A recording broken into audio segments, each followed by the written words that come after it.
नमस्कार दोस्तों, स्वागत है आपका हमारे चैनल में। मैं हूं अनुराग और ये सुमन।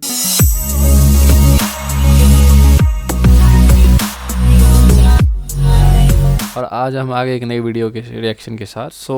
हम आज रिएक्शन देने जा रहे हैं एक नई वीडियो पे, जो कि रिएक्शन वीडियो ही है और वो है एक आजकल जो मॉलडीव्स को लेके कॉन्फ्लिक्ट चल रही है।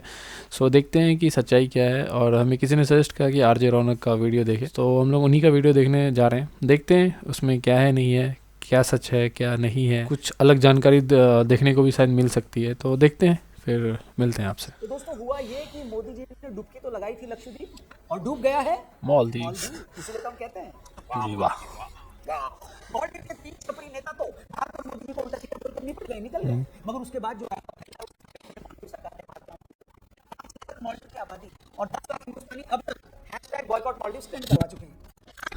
जिस दौरान एक रिपोर्ट है, कंफर्म तो नहीं करता हूं, लेकिन उस रिपोर्ट के मुताबिक 8000 लोग मालदीव के लिए अपनी होटल बुकिंग कैंसिल करवा चुके हैं और 2500 फ्लाइट टिकट भी कैंसिल हो चुके हैं। इस बीच जो लोग ऋषिकेश भी यूपी रोडवेज की बस में लटक कर जाते थे, उन्होंने भी इस मौके का फायदा उठाकर फेसबुक पर ऐलान कर दिया है कि उन्होंने भी अपना मालदीव का ट्रिप अब है ना लाइन। कुल मिलाकर आलम यह है कि सचिन तेंदुलकर से लेकर सलमान खान तक, अक्षय कुमार से लेकर श्रद्धा कपूर तक, हार्दिक पांड्या से लेकर जॉन अब्राहम तक, क्रिकेट और बॉलीवुड की तमाम हस्तियों ने खुलकर लक्षद्वीप के सपोर्ट में वो लोग आए हैं। ताज ग्रुप जल्दी वहां पर 2 वर्ल्ड क्लास होटल बनाने वाला है। लक्षद्वीप के एयरपोर्ट का भी जल्दी कायाकल्प होने वाला है। मगर सवाल ये है कि मालदीव और भारत के बीच ये कलेश आखिर मचा ही क्यों? आखिर क्यों एशिया का सबसे छोटा देश भारत के खिलाफ उड़ता तीर ले रहा है? क्या मोदी जी का लक्षद्वीप जाने से इत्तेफाक था? और सबसे बड़ी बात, हमने क्यों अपने थंबनेल में लिखा है कि एहसान फरामोश मालदीव? तो आइए आज की इस वीडियो में हम इन सारे मुद्दों पर बात करें। मगर उससे पहले मैं आप सबसे विनती करूंगा कि इस वीडियो को ध्यान से देखिए, एंड तक पूरा देखिए, क्योंकि हम इस वीडियो में कुछ ऐसी बातें आपको बताने वाले हैं जो शायद आप नहीं जानते होंगे। हम क्या, शायद मालदीव के लोग भी नहीं जानते हो। तो आइए शुरू करते हैं। वीडियो पसंद आए तो प्लीज इसे दबा के अपने दोस्तों, यारों, रिश्तेदारों से शेयर जरूर करिएगा। नमस्ते एंड वेलकम। दोस्तों, इससे पहले कि हम आपको ये समझाएं कि हम मालदीव को एहसान फरामोश क्यों कह रहे हैं, उससे पहले आपको थोड़ा सा बैकग्राउंड देते हैं। हुआ ये कि आज से तकरीबन 2 महीने पहले 17 नवंबर 2023 को मोहम्मद मोइजू मालदीव के 8वें राष्ट्रपति बने। मोइजू की पीपल नेशनल कांग्रेस ने अपना पूरा इलेक्शन भारत विरोध सेंटीमेंट पर लड़ा था। मालदीव और भारत के रिश्ते हमेशा से बड़े अच्छे रहे। मालदीव के पिछले राष्ट्रपति इब्राहिम मोहम्मद साली भी भारत के सब, मगर मोइजू की पीपल नेशनल कांग्रेस पिछले काफी टाइम से मालदीव में भारत के खिलाफ माहौल बना रही थी। मोइजू ने अपने इलेक्शन कैंपेन तक में ये बोला था कि अगर वो प्रेसिडेंट बने तो मालदीव में मौजूद भारतीय सैनिकों को देश से बाहर निकालेंगे। आज तक मालदीव का हर नया राष्ट्रपति सबसे पहला दौरा भारत का ही करता था। मगर मोइजू पहले टर्की गए, फिर एक दिन पहले ही वो चीन के दौरे। लोगों का कहना है कि मोइजू या मालदीव की इस नई सरकार के भारत विरोधी रवैये के पीछे चाइना का हाथ है। जो दर्शक नहीं जानते उन्हें बता दें कि पिछले कुछ सालों में चीन ने मालदीव को सैकड़ों करोड़ डॉलर का कर्जा दिया है। चीन ने 20 करोड़ डॉलर लगाकर मालदीव की राजधानी माले से मालदीव के दूसरे आइलैंड कुले माले तक 2 किलोमीटर लंबा एक पुल भी बनाया। जैसा कि सभी जानते हैं, चीन की फॉरेन पॉलिसी का एक हिस्सा ये भी है कि हर छोटे देश को पहले कर्जा देकर अपने जाल में फंसाओ, और जब उस देश को ये लगे कि वो कर्जा नहीं चुका सकता तो फिर अपनी मर्जी से उस देश की फॉरेन पॉलिसी। बिल्कुल। पिछले काफी समय से चीन हिंद महासागर वाले एरिया में दखलंदाजी करने की भी कोशिश कर रहा है। चीन की कोशिश है कि श्रीलंका और मालदीव के साथ अपने संबंधों का फायदा उठाकर इस इलाके में भारत का दबदबा कम किया जाए। मालदीव में भी कुछ विपक्षी पार्टियों को जब इस समझ में आ गया कि वो चीन से लिया अरबों डॉलर का कर्जा नहीं चुका सकते, तो वो इस तरह से भारत विरोध की पॉलिसी पर चलना ही उनकी मजबूरी है। मालदीव के मौजूदा राष्ट्रपति मोइजू और इन्हीं की पार्टी के पूर्व नेता अब्दुल्ला यामीन, जिन्हें भ्रष्टाचार के मामले में दोषी साबित होने पर 11 साल की सजा मिली थी, वो भी भारत के खिलाफ इसी तरह का जहर उगलते रहे हैं। इसलिए राष्ट्रपति बनने के बाद मोइजू का भारतीय फौज को मालदीव से जाने के लिए कहना, फिर अपनी पहली ऑफिशियल विजिट पर भारत ना आकर चाइना चले जाना, उनकी सरकार के 3 मंत्रियों का खुलेआम ट्विटर पर भारतीय प्रधानमंत्री को गाली देना, उनकी इसी जहरीली सोच का नतीजा है। मगर जैसा कि कहते हैं ना, हाथी के दांत खाने के कुछ और दिखाने के कुछ और, इन 3 मंत्रियों ने भी चौड़े होकर जोश जोश में भारत और मोदी जी के खिलाफ बोल तो दिया, मगर मालदीव की सरकार को 10 मिनट में समझ में आ गया कि ये तो हमने उड़ता तीर ले लिया है। अरे भैया, कर्जा भले ही तुमने चीन से लिया है, मगर मालदीव का टूरिज्म चल तो भारतीयों के भरोसे। अकेले साल 2023 में 2.5 लाख से ज्यादा भारतीय टूरिस्ट मालदीव। हर साल मालदीव आने वाले टूरिस्टों में सबसे ज्यादा टूरिस्ट भी भारतीय ही होते हैं। यहाँ तक कि मालदीव देश भी भारत से गए डॉक्टरों और टीचर्स के भरोसे चलता है। वहां पर भारत की मदद से करोड़ों डॉलर की योजनाएं चल रही। भारत सरकार ने 2 साल पहले मालदीव के 61 द्वीपों के लिए फिटनेस इक्विपमेंट, कोविड के टाइम पर जब टूरिज्म बंद हो गया तो मालदीव में बुरे हालात, तब भारत ने 25 करोड़ डॉलर की उनको मदद की। और तो छोड़ो, अभी 5 जनवरी को ही वहां के प्लांट में आग लगने से पूरे देश में पीने के पानी का संकट पैदा हो गया था, और अगले ही दिन भारत सरकार ने वहां पानी पहुंचाया। मतलब आप सिर्फ इस घटना से मालदीव की हैसियत का अंदाजा लगाओ। मतलब जो देश पीने के पानी तक के लिए भारत पर इस हद तक निर्भर है, वहां के कुछ छपरी मंत्री सोशल मीडिया पर भारतीय प्रधानमंत्री को गाली, इससे ज्यादा मतलब देख, अपने देश के बारे में पता नहीं है और आके जो हेल्प कर रहा है उसी का बजा रहा है।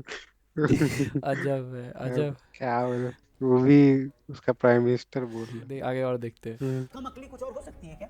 बताइए। हेलो, अब आते हैं एहसान फरामोशी वाली बात। ये मोइजू और उनके छपरी मंत्री जो आज भारत को गाली दे रहे हैं, क्या उन्हें नहीं पता कि अगर भारत न होता तो मालदीव में लोकतंत्र ही ना होता और न ही वहां के नेता बचते? ये भारत ही था जिसने मालदीव देश को एक नहीं कई बार बचाया। तो वही कहानी है कि दक्षिण एशिया के कई देशों की तरह मालदीव पर भी कई सालों तक अंग्रेजों का राज था। साल 1965 में जाकर मालदीव अंग्रेजी हुकूमत से आजाद हुआ। साल 1978 में चुनाव के बाद अब्दुल गयूम इब्राहिम नासिर को हटाकर वहां के दूसरे राष्ट्रपति बने, और फिर अगले 30 सालों तक वो मालदीव के राष्ट्रपति बने रहे। अब कहानी सुनिए। हुआ ये कि 78 में अब्दुल गयूम के मालदीव का राष्ट्रपति बनने के बाद अगले 10 सालों तक उनके तख्ता पलट की 3 बार कोशिशें की गई। पहले 1980 में, फिर 1983 में और फिर तीसरी और सबसे दमदार कोशिश हुई 1988 1988। तारीख थी 3 नवंबर 1988। मालदीव के राष्ट्रपति अब्दुल गयूम भारत आने वाले थे। उस वक्त भारत और मालदीव के रिश्ते बड़े अच्छे थे, इतने अच्छे कि अब्दुल गयूम को मालदीव से भारत लाने के लिए भारत सरकार ने अपना विशेष विमान मालदीव भेजा था। मालदीव के एक बिजनेसमैन थे अब्दुल्ला लतीफी, ये उस वक्त मालदीव में तख्ता पलट करके गयूम को उनके पद से हटाना चाहते थे। इन्हें पता था कि इस काम के लिए उन्हें कुछ बंदे चाहिए होंगे, तो उन्होंने उस वक्त श्रीलंका के आतंकी संगठन people's liberation organisation of Tamil Eelam की मदद से उनके 200 मिलिटेंट मालदीव में घुसा दिए।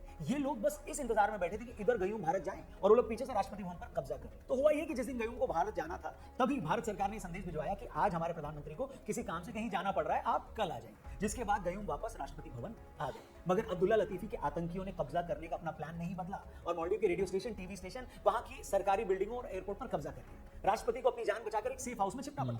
ये वो वक्त था जब मालदीव की सरकार ने श्रीलंका, पाकिस्तान और सिंगापुर से मदद मांगी, मगर सबने अपने हाथ खड़े कर दिए। अमेरिका मदद कर सकता था, मगर अमेरिकी समुद्री जहाज मालदीव से बहुत दूर था। उस वक्त जब मालदीव ने ब्रिटेन से मदद मांगी तो ब्रिटेन ने कहा कि आप भारत से बात करें। मतलब ऐसे वक्त में जब पूरी दुनिया ने मालदीव की मदद करने से पीछे हट गई, पूरी दुनिया, उन्होंने हाथ खड़े कर दिए, उस वक्त मालदीव की सरकार ने भारत से मदद मांगी। और आपको जानकर हैरानी होगी कि मालदीव से मदद मांगने के सिर्फ 10 घंटे के अंदर भारत के पैरा कमांडोज मालदीव पहुंच चुके थे। भारतीय फौज ने पता लगाया कि मालदीव के एक आइलैंड पर अभी कोई नहीं है, तो चंद ही घंटों में भारतीय वायुसेना ने अपने पैरा कमांडोज को वहां पर लैंड करवाया। उसके बाद इन लोगों ने माले पर धावा बोला। भारतीय कमांडोज के वहां पहुंचते ही सारे आतंकी पहली फुर्सत में वहां से भागने लगे। कईयों को पकड़ लिया गया, कुछ ने सरेंडर कर दिया, कुछ का एनकाउंटर करना पड़ा। इसके बाद अब्दुल गयूम को सेफ हाउस से बाहर निकाला गया और भारत सरकार ने मालदीव देश को विद्रोहियों के कब्जे में जाने से बचा लिया।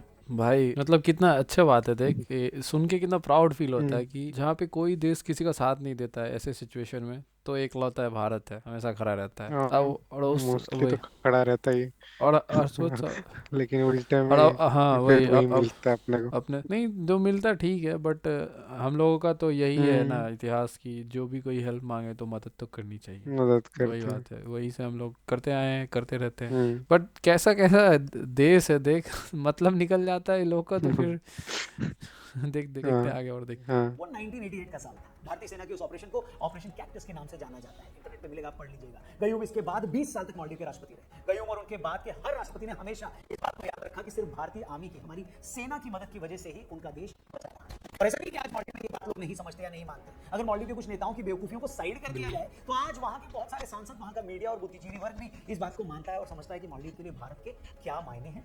that India has always been the first responders for whenever we are in need.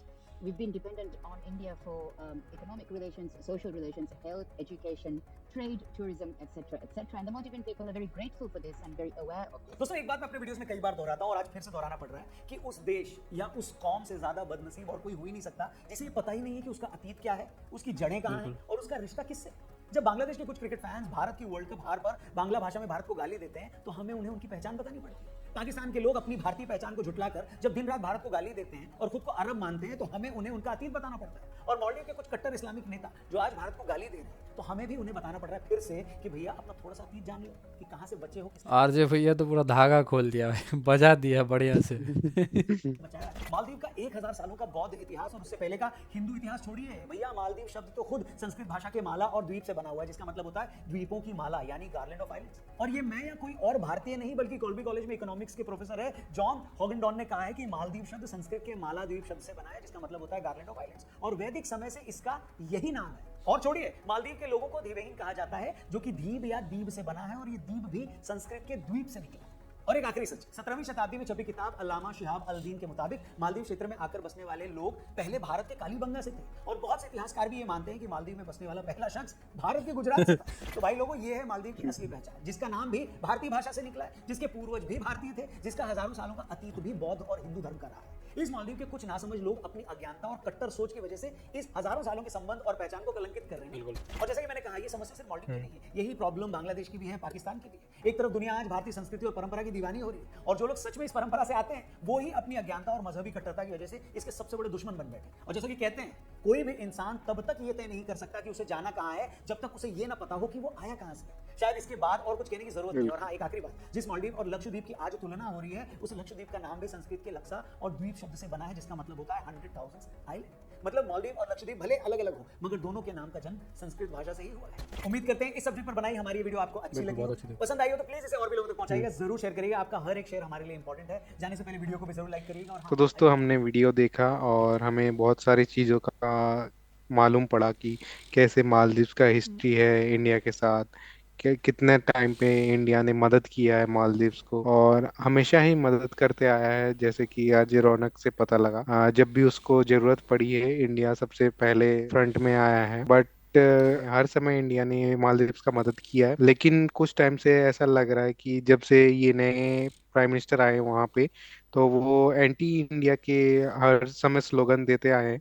और उसी से, जैसे कि अजय रौनक ने भी बोला कि उसी से उसने कैंपिंग भी जीता है, और उसी को कंटिन्यू करते जा रहा है ये, और इसीलिए अभी थोड़ा ज्यादा ही डिस्प्यूट आ रहा है। जी हाँ दोस्तों, इस पे क्या ही बोले, मतलब आर रौनक जी ने एकदम खोल के बजा दिया है सबका। उन्होंने क्लियरली ये भी बताया कि जब जब किसी भी देश को ज़रूरत हम्म। पड़ा है, इंडिया सबसे आगे आया है। और बेसिकली देखा जाए तो जैसे कि उन्होंने बताया कि मालदीव्स इंडिया पे ही पूरी डिपेंड है। मोस्टली इंडिया के टूरिस्ट विजिट करते हैं, डॉक्टर्स, इंजीनियर्स वगैरह सब इंडिया से ही हैं।